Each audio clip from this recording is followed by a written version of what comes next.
Welcome to our channel. இந்த வீடியோவில் TNSTC driver come conductor எக்ஸாமுக்கு வரக்கூடிய தொழில்முறை திறனறி தகுதி தேர்வு வினாக்கள் பற்றி பார்க்கலாம். இந்த சேனலுக்கு புதுசுன்னா சப்ஸ்கிரைப் பண்ணிக்காங்க, பெல் ஐக்கானும் கிளிக் பண்ணி வச்சுக்காங்க. அப்போ தான் நாங்கள் போடுற வீடியோ இமீடியட்டாக உங்களுக்கு ரீச் ஆகும்.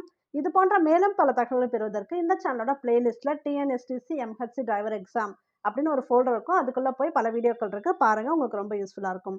ஓகே, இப்போ நம்ம வீடியோக்குள்ளே போயிடலாம். இன்றைக்கி ஸ்பெசிஃபிக்கான ஒரு டாபிக் பார்க்க போகிறோம். என்னென்னு பார்த்தீங்கன்னா, இந்த கியர்லாம் இருக்கு இல்லையா, ஃபஸ்ட்டு செகண்ட் தேர்ட் கியர், இந்த கியர்லாம் எங்கே யூஸ் பண்ணணும், எந்த மாதிரி இடத்துல எப்படி குறைக்கணும், அதெல்லாம் பற்றி பார்க்க போகிறோம். அது மட்டும் இல்லாமல் வாகனத்தோட அளவுகள், அதாவது வீல் பேஸு, வீல் ட்ராக்கு, அதெல்லாம் என்ன அப்படிங்கிற டேர்ம்ஸ்லாம் பற்றி பார்க்க போகிறோம்.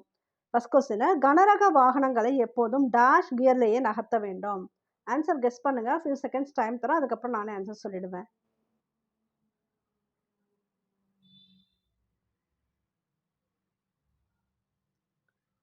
முதல் கியர்லேயே நகர்த்த வேண்டும். எப்போவுமே கனரக வாகனங்களை ஃபஸ்ட்டு முதல் கியரில் தான் நகர்த்தணும். நகர்த்துறது ஒரு பிளேஸ்லேருந்து அப்படி டக்குன்னு மூவ் பண்ணுறோம் இல்லையா, அதுதான் நகர்த்திட்டு அதுக்கப்புறம் அடுத்தடுத்த கியர் போய்க்கலாம், செகண்டு தேர்டுன்னு போய்க்கலாம். ஸோ நகர்த்தும் போது யூஸ் பண்ணக்கூடிய கியர் முதல் கியர். 5வது கியர் டேஷ் என்று அழைக்கப்படுகிறது.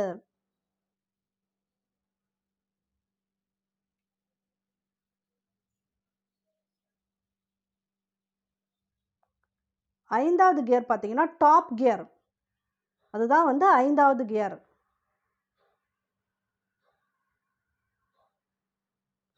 வாகனத்தை பின்புறம் செலுத்த டேஷ் கியரை உபயோகிக்க வேண்டும்.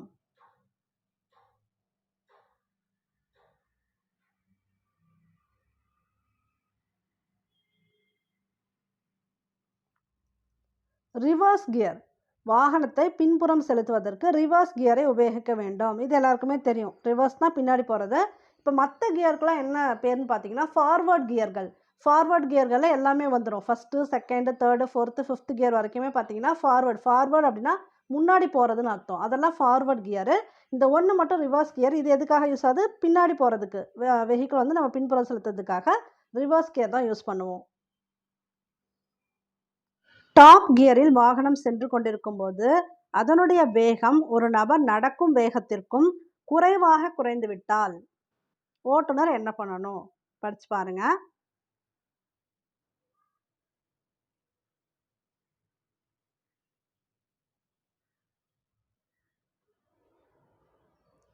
ஓட்டுநர் உடனடியாக 2வது கியருக்கு வந்து பிறகு மேல் கியர் மாற்றம் செய்ய வேண்டும். இப்போ என்னன்னா, டாப் கியரில் வண்டி போயிட்டுருக்கு. ஆனால் அதோட வேகம் பார்த்தீங்கன்னா ஒரு நபர் நடக்கும் வேகத்திற்கும் குறைவாக, ஒருத்தவங்க இப்போ வாக்கிங் போயிட்டுருக்காங்க ஒரு பர்சன் அப்படின்னா, இவங்க நடக்கிறத விட கம்மியாயிடுச்சு. அவங்க நடக்கிற வேகத்துக்கு கூட இல்லை, அதற்கும் குறைவாக குறைந்து விட்டால் அப்போ என்ன பண்ணணும்னா, ஓட்டுநர் உடனடியாக 2வது கியருக்கு வந்துட்டு அதுக்கப்புறம் மேல் கியருக்கு மாற்றம் செய்ய வேண்டும்.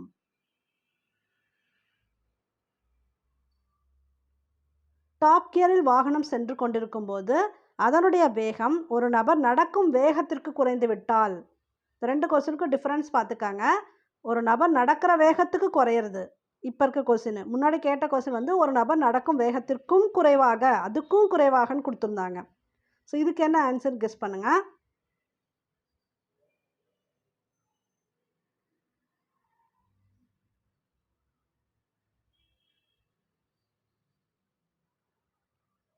ஓட்டுநர் உடனடியாக 3வது கியருக்கு வந்து பிறகு மேல் கியர் மாற்றம் செய்ய வேண்டும்.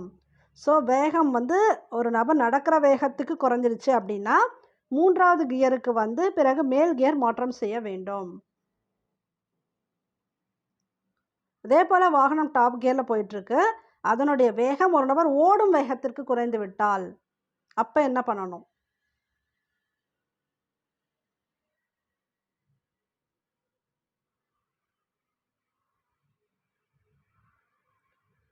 ஓட்டுநர் உடனடியாக 4வது கியருக்கு வந்து பிறகு மேல் கியர் மாற்றம் செய்ய வேண்டும். ஸோ இந்த ஆர்டர் கரெக்டாக ஞாபகம் வச்சுக்கோங்க. இப்போ ஓடுற வேகத்துக்கு வந்துருச்சு, ஒரு பர்சன் ஓடுற வேகத்துக்கு வண்டி வந்துருச்சு அப்படின்னா, இப்போ ரன்னிங் ஞாபகம் வச்சுக்கோங்க. ரன்னிங்க்கு ஈக்குவலாக போயிட்டுருக்கு, அந்த வேகத்துக்கே குறைஞ்சிடுச்சு, நம்ம ரொம்ப டாப் கியரில் தான் போயிட்டுருக்கோம். ஆனால் இவங்க ஒரு பர்சன் ஓடுற அளவுக்கு அந்த வேகம் நமக்கு குறைஞ்சிடுச்சு அப்படின்னா 4வது கியருக்கு வந்துட்டு அதுக்கப்புறம் மேல் கியர் மாற்றம் செய்ய வேண்டும். இது க்ளூவாக ஞாபகம் வச்சுக்கோங்க. ரன்னிங்னா 4வது கியர் வந்துட்டு அதுக்கப்புறம் தான் மேல் கியர் போகணும். அடுத்து என்ன பார்த்தோம்? ஒரு நபர் நடக்கும் வேகத்திற்கு குறைந்து விட்டால், அதுக்கு ஈக்குவலாகவே வந்துடுச்சு, அவங்க நடக்கிற வேகத்துக்கு இப்போ வண்டி வந்து ஸ்லோவாகிடுச்சு அப்படின்னா, வாக்கிங் ஞாபகம் வச்சுக்கோங்க. ஒரு பர்சன் வாக் பண்ணுற அளவுக்கு வந்துடுச்சு அப்படின்னா, 3வது கியர் மாற்றம் செஞ்சுட்டு அதுக்கப்புறம் தான் மேல் கியர் மாற்றம் செய்ய வேண்டும். ஓகேங்களா? அப்போ W=3 ஞாபகம் வச்சுக்கோங்க. அடுத்து இன்னொன்று பார்த்தோம். ஒரு நபர் நடக்கும் வேகத்திற்கும் குறைவாக, அதுக்கும் கம்மியா அப்போனா என்ன வச்சுக்கலாம்? W- வச்சுக்கலாம். W- 2வது கியர். 2வது கியர் மாற்றம் செஞ்சுட்டு அதுக்கப்புறம் மேல் கியர் மாற்றம் செய்ய வேண்டும். இப்போ இந்த க்ளூவை ஞாபகம் வச்சுக்கிட்டிங்கன்னா உங்களுக்கு ஈஸி. ஏன்னா இப்போ ஒரு 10, 15 கொஸ்டின் பார்க்கும்போது உங்களுக்கு ஈஸியாக நீங்கள் வந்து ஆன்சர் கெஸ் பண்ணிடலாம். அங்கே வந்து நிறைய கொஸ்டின்ஸ் பார்ப்பீங்க. திடீர்னு உங்களுக்கு எக்ஸாம் ஹாலில் ஞாபகம் வராமல் கூட போகலாம். அப்போ இந்த க்ளூ வந்து உங்களுக்கு வந்து ஈஸியாக ஞாபகம் இருந்ததுன்னா அங்கே கரெக்டாக நீங்கள் ஆன்சர் பண்ணலாம். இப்போ பாருங்கள், ஓடும் வேகத்துக்கு வந்தால் எந்த கியர் மாற்றிட்டு அடுத்து மேல் கியர் போகணும்? 4வது கியர் R4. வாக்கிங் நடக்கிற வேகத்துக்கு குறைஞ்சிருச்சுன்னா W 3வது கியர் மாற்றிட்டு அடுத்து மேல் கியர் மாற்றம் செய்ய வேண்டும். W- அப்படின்னா ஒருத்தவங்க நடக்கிற வேகத்துக்கும் கம்மியாக போயிடுச்சு, குறைவாக நம்ம ஸ்பீட் குறைஞ்சிடுச்சு அப்படின்னா 2வது கியர் மாற்றம் செய்து அதுக்கப்புறம் மேல் கியர் மாற்றம் செய்ய வேண்டும். W- தான் 2வது கியர் அப்படின்னு ஞாபகம் வச்சுக்காங்க. இது ஈஸியாக இருக்கும். வாகனத்தை நிறுத்தி நகர்த்த வேண்டியிருந்தால்,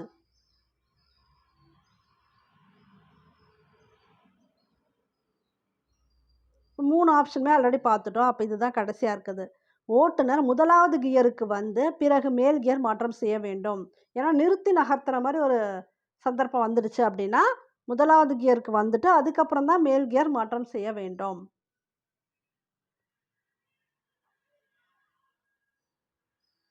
இதை அப்படியே மேட்ச் பண்ணுங்க. ஒவ்வொரு கியருக்கும் என்ன அதுக்கு நேமு, எது வேக கியர், எது அதிவேக கியர், இந்த மாதிரி மேட்ச் பண்ணுங்க.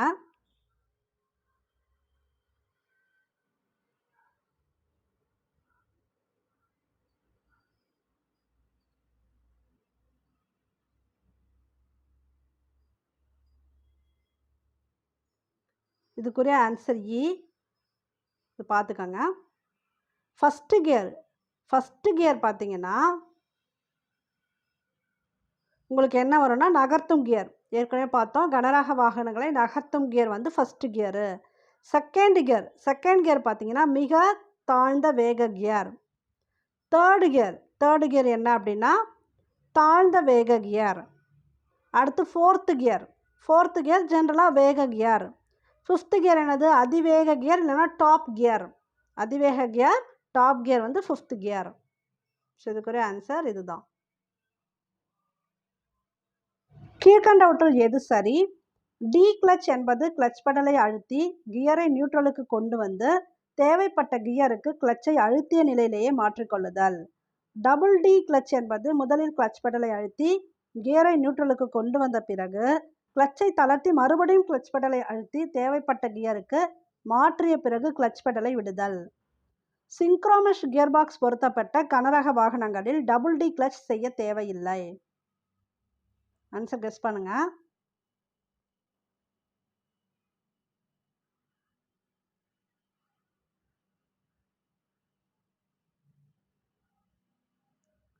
இது மூன்றுமே சரிதான். ஸோ டி கிளட்சுங்கிறது கிளட்ச் பெடலை அழுத்தி கியரை நியூட்ரலுக்கு கொண்டு வந்துட்டு தேவைப்பட்ட கியருக்கு கிளட்சை அழுத்த நிலையிலேயே நம்ம வந்து மாற்றிக்கலாம். இது வந்து டி கிளட்சு. டபுள் டி கிளட்சுனா முதல்ல கிளட்ச் பெடல் அழுத்தணும், அடுத்து கியரை நியூட்ரலுக்கு கொண்டு வரணும், அடுத்து கிளட்சை தளர்த்தி மறுபடியும் கிளட்ச் பெடலை அழுத்தி அப்புறம் தேவைப்பட்ட கியருக்கு மாற்றணும். தென் அதுக்கப்புறம் தான் கிளட்ச் பெடலை விடணும். இது போல் இருந்தால் அது வந்து டபுள் டி கிளட்சு. இது போல் கியர் பாக்ஸ் எந்த மாதிரின்னு பார்த்தீங்கன்னா சிங்க்ரோமெஷ் கியர் பாக்ஸ் பொருத்தப்பட்ட கனரக வாகனங்களில் இந்த டபுள் டி கிளட்ச் செய்ய தேவையில்லை. இதை வந்து புக் பேக்கில் எப்படி கொடுத்துருப்பாங்கன்னா இந்த பொருத்தப்பட்ட கனரக வாகனங்கள் டேஷ் செய்ய தேவையில்லைன்னு கொடுத்துருப்பாங்க. அதனால் இதை ஞாபகம் வச்சுக்கோங்க, டபுள் டி கிளட்ச் செய்ய தேவையில்லை. ஏன்னா ஆப்ஷனில் நிறைய கொடுத்துட்டு எது செய்ய தேவையில்லைன்னு கூட கொடுக்கலாம். இதை ஞாபகம் வச்சுக்கோங்க. டிஎன்எஸ்டிசி டிரைவர் எக்ஸாம் ப்ரிப்பேர் பண்ணுறவங்களுக்கான ஸ்டடி மெட்டீரியல் எங்ககிட்ட அவைலபிளாக இருக்குது. தேவைப்படுறாங்க இந்த நம்பரை காண்டாக்ட் பண்ணி பர்ச்சேஸ் பண்ணிக்கோங்க. இதிலே உங்களுக்கு general Tamil, maths questions, general studies questions, அது மட்டும் இல்லாமல் தொழில்முறை திறனறி தகுதி வினாக்கள் அடங்கிய தொகுப்பாக அந்த புக் இருக்கும். நாங்கள் உங்களுக்கு கொரியர் பண்ணிவிடுவோம். நீங்கள் கொடுக்கக்கூடிய அந்த ஒரு அமௌண்ட்லேயே உங்களுக்கு நாங்கள் டெஸ்ட் பேட்சும் கண்டக்ட் பண்ணிகிட்ருக்கோம். ஆல்ரெடி ஒரு 5 டெஸ்ட்டு முடிஞ்சிருக்கு. 6வது டெஸ்ட்டு கூட நாளைக்கு இருக்குது. தேவைப்படுறாங்க இந்த நம்பரை காண்டாக்ட் பண்ணி பர்ச்சேஸ் பண்ணிக்காங்க. கீழ்கண்டவற்றுள் எது சரி?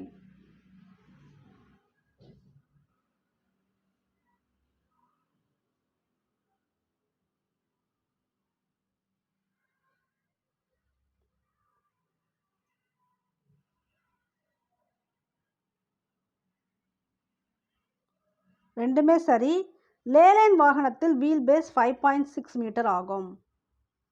லேலேன் வாகனத்தில் வீல் பேஸு 5.6 மீட்டர் ஆகும். இது வந்து புக் பேக் கொஸ்டின் இது ரெண்டுமே. அதனால் தெளிவாக படிச்சுக்காங்க. உங்களுக்கு ஆப்ஷன் கொடுத்து வேறு மாதிரி கூட கேட்கலாம். ஒரு வாகனம் நிற்கும் பொழுதும் நேர் சாலைகளில் ஓடும் பொழுதும் அதன் அளவுகள் மாறுவது இல்லை.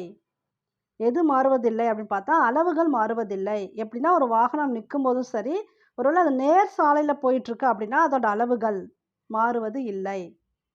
அப்போ இது ரெண்டுமே சரி. டாடா வாகனத்தில் எவ்வளோ வரும் பார்த்தீங்கன்னா இந்த வீல் பேஸு 5.9 மீட்டர் வரும். லேலேனில் 5.6, டாட்டாவில் 5.9.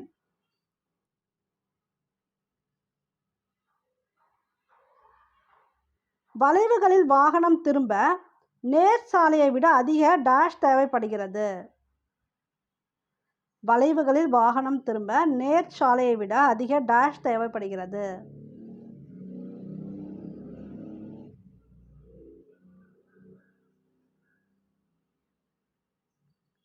அகலம் தேவைப்படுகிறது. ஸோ இந்த கொஸ்டின் பார்த்தீங்கன்னா 2023 நடந்த SCTC எக்ஸாமில் கேட்டிருக்காங்க. வளைவுகளில் வாகனம் திரும்ப நேர் சாலையை விட என்ன தேவைப்படுது அதிகமாக? அகலம் தேவைப்படுகிறது. இது வந்து புக் பேக் கொஸ்டின் தான். அப்போ இது போல் கொஸ்டின் இந்த தடவை கூட வரலாம். தெளிவாக படிச்சுக்கோங்க. இந்த கொஸ்டின் இது எல்லாமே புக் பேக் தான். வாகனம் போகும் திசையில் செல்லும் பாதசாரிகளுக்கு குறைந்தபட்சம் டேஷ் பாதுகாப்பான இடைவெளி விட வேண்டும்.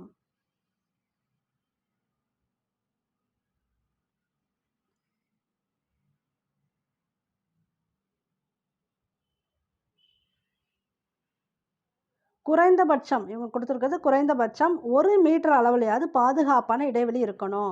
வாகனம் இப்படி போயிட்டுருக்கு. இந்த போகிற திசையில் இப்போ ஒரு பர்சன் இப்படியே நடந்து போயிட்டுருக்காங்க.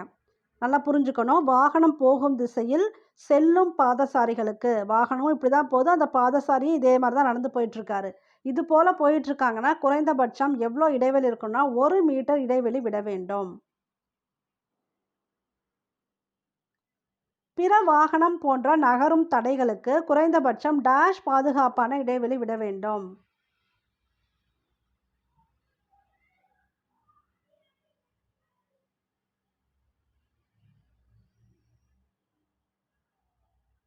இதுக்கும் பார்த்தீங்கன்னா 1 மீட்டர் பாதுகாப்பான இடைவெளி விட வேண்டும். நகரும் தடைகளுக்கு வாகனம் போன்ற நகரும் தடைகள்னால் இப்போ அடுத்த வெஹிக்கிள் அதுவும் மூவிங்கில் தான் இருக்குது.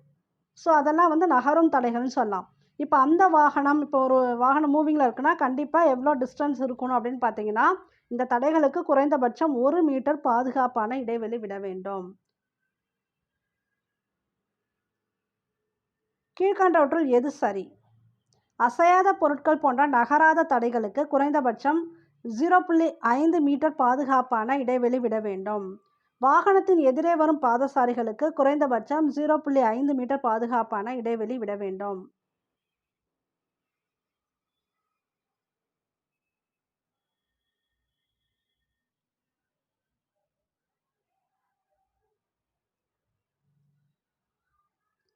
ரெண்டுமே சரி. அசையாத பொருட்கள் போன்ற நகராத தடைகளுக்கு குறைந்தபட்சம் 0.5 மீட்டர் பாதுகாப்பான இடைவெளி விட வேண்டும். ஏன்னா இப்போ அது அசையாதுன்னா ஏதாவது ஒரு பொருள் அந்த இடத்துல இருக்குன்னா அசையலைன்னா நம்மளா போய் மோதிக்கிட்டால் தான் உண்டு. அதனால் அட்லீஸ்ட் குறைஞ்சபட்சம் 0.5 இருந்தால் கூட ஓகே. ஆனால் அசைகிற பொருள்னா நம்மளும் மூவ் ஆகும், அந்த பொருளும் மூவ் ஆகும். அதனால தான் அங்கே என்ன பார்த்தோம்? 1 மீட்டர் டிஸ்டன்ஸ்ன்னு பார்த்தோம் அசைகிற பொருளுக்கு. ஆனால் அசையாத பொருளுக்கு குறைஞ்சபட்சம் 0.5 இருந்தால் கூட ஓகே அப்படி சொல்கிறாங்க. சரிங்களா? வாகனத்தின் எதிரே வரும் பாதசாரிகள் நீங்கள் கொடுத்துருக்காங்க. இப்போ வாகனம் போயிட்டுருக்கு, ஆப்போசிட்டில் இப்படி வராங்க பாதசாரிகள், வாகனத்தை ஒட்டியே வராங்கன்னு வச்சுக்கோங்க. அப்போ அவங்களுக்கும் வாகனத்துக்கும் அட்லீஸ்ட் 0.5 மீட்டர் பாதுகாப்பான இடைவெளி விட வேண்டும்னு சொல்கிறாங்க. ஏன்னா எதிர்காப்பில் வர்றதுனால ஓரளவுக்கு அவங்க வந்து நகர்ந்து போகிறதுக்கு சான்சஸ் இருக்குது. வாகனம் கிட்ட வந்துடுச்சு அப்படின்னு அவங்களுக்கு தெரியும். அதனால் முன்னாடி பார்த்துட்டு அவங்க நகரலாம். அதனால் அட்லீஸ்ட் ஒரு 0.5 இருந்தால் போதுமானது அப்படின்னு சொல்கிறாங்க. ஆனால் வாகனம் செல்லக்கூடிய திசையிலே ஒரு பாதசாரி நடந்துட்டு இருக்காருன்னா அவர் திரும்பிலாம் நம்ம பார்க்க மாட்டார். அப்போ அவருக்கும் வாகனத்துக்கும் 1 மீட்டர் இடைவெளியாவது இருக்கணும். அது அந்த கான்செப்டை புரிஞ்சு படிச்சுக்கணும். ஓகேங்களா? இப்போ அசையாத பொருட்கள் எதிரே வரும் பாதசாரிகளுக்கு 0.5 மீட்டர் இருந்தால் போதும். அசையக்கூடிய பொருட்கள் வாகனம் செல்லக்கூடிய திசையிலே போகிறாங்க பாதசாரிகள்னா 1 மீட்டர் அளவாவது டிஸ்டன்ஸ் இருக்கணும். இது ஐஆர்டி புக் பேக் கொஸ்டின்ஸில் வர்றதுனால இதில் ஏதாவது ஒரு கொஸ்டின் கேட்க வாய்ப்பு உண்டு. தெளிவாக படிச்சுக்காங்க. அடுத்தது வீல் ட்ராக் என்பது என்ன?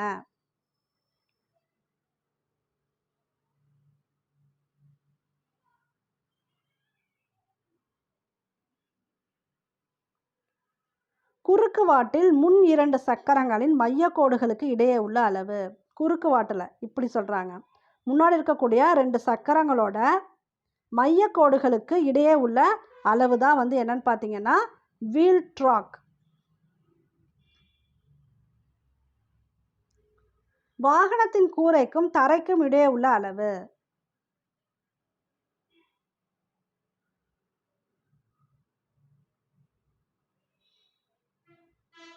வாகனத்தோட உயரம். ஒரு பஸ் இருக்குது அப்படின்னா இந்த கூரை இருக்கு இல்லையா, வாகனத்தோட கூரைக்கும் தரைக்கும் இடையே இருக்கக்கூடிய அளவு வந்து வாகனத்தோட உயரம்.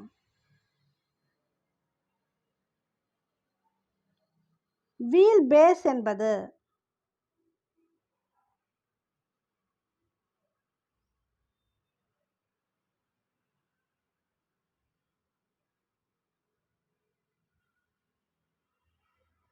நீளவாட்டில் முன் பின் சக்கரங்களின் மையக்கோடுகளுக்கு இடையே உள்ள அளவு தான் வீல் பேஸு. குறுக்கு வாட்டில் முன் 2 சக்கரங்கள் மையக்கோடுகளுக்கு இடையே உள்ள அளவு என்ன பார்த்தோம்? வீல் ட்ராக்னு பார்த்தோம். ஸோ அதையும் இதையும் குழப்பிக்க வேணாம். அது குறுக்கு வாட்டில் ட்ராக்கு, சரிங்களா? அது குறுக்கு வாட்டத்தில் இருக்கிறது வீலோட ட்ராக்கு. இப்படி படிச்சிருப்போம். இது வந்து என்னன்னா வீல் பேஸு. வீல் பேஸ் பார்த்தீங்கன்னா நீளவாட்டில் இப்படி நீளவாட்டில் முன்பின் சக்கரங்களின் மையக்கோடுகளுக்கு இடையே உள்ள அளவு உங்களுக்கு வீல் பேஸு.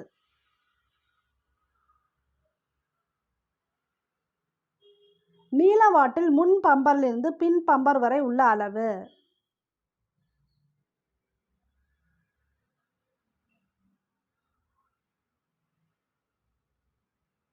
வாகனத்தோட நீளம். முன் பம்பரிலிருந்து பின் பம்பர் வரை உள்ள அளவு என்னது? நீளவாட்டில் இப்படி இருக்கிறது என்னது? வாகனத்தோட நீளம். வாகனத்தை ஒரே வட்டமாக சுற்றி திருப்புவதற்கு வேண்டிய சாலையின் அகலம்.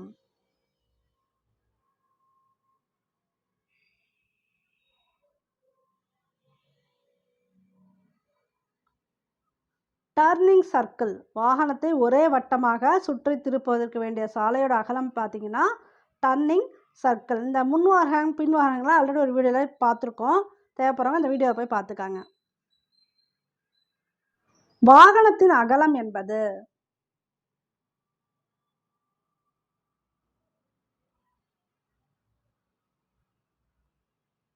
குறுக்கு வாட்டில் வாகனத்தின் ஒரு பக்கத்திலிருந்து மறுபக்கத்திற்கு இடையே உள்ள அளவுகளின் உச்ச அளவு. இது என்ன சொல்லியிருக்காங்க? குறுக்கு வாட்டில் ஒரு பக்கத்துலேருந்து இன்னொரு பக்கத்துக்கு இடையில் இருக்கக்கூடிய அளவோட உச்ச அளவு தான் வாகனத்தின் அகலம். அப்புறம் இது மட்டும் தான் இப்போ நம்ம பார்க்கல இந்த வீடியோவில். இது ஆல்ரெடி ஒரு வீடியோவில் பார்த்துருக்கோம். திரும்பவும் சொல்லிடுறேன். ரியர் ஆக்சில் ஹவுசிங்கின் கீழ்முனைக்கும் தரைக்கும் இடையுள்ள அளவு கிரவுண்ட் கிளியரன்ஸ். ரியர் ஆக்சில் ஹவுசிங்கின் கீழ்முனைக்கும் தரைக்கும் இடையே உள்ள அளவு என்னன்னு பார்த்தீங்கன்னா கிரவுண்ட் கிளியரன்ஸ். இந்த வீடியோ பிடிச்சிருந்தா லைக் பண்ணுங்கள், ஷேர் பண்ணுங்கள், கமெண்ட் பண்ணுங்கள். இந்த சேனலுக்கு புதுசு அப்படின்னா சப்ஸ்கிரைப் பண்ணி வச்சுக்கோங்க. இந்த 20 கொஸ்டின்ஸ்க்கு நீங்கள் எவ்வளோ மார்க்ஸ் எடுத்திருக்கீங்க அப்படிங்கிறத கமெண்ட் பாக்ஸில் போடுங்க. தேங்க்யூ ஃபார் வாட்சிங்.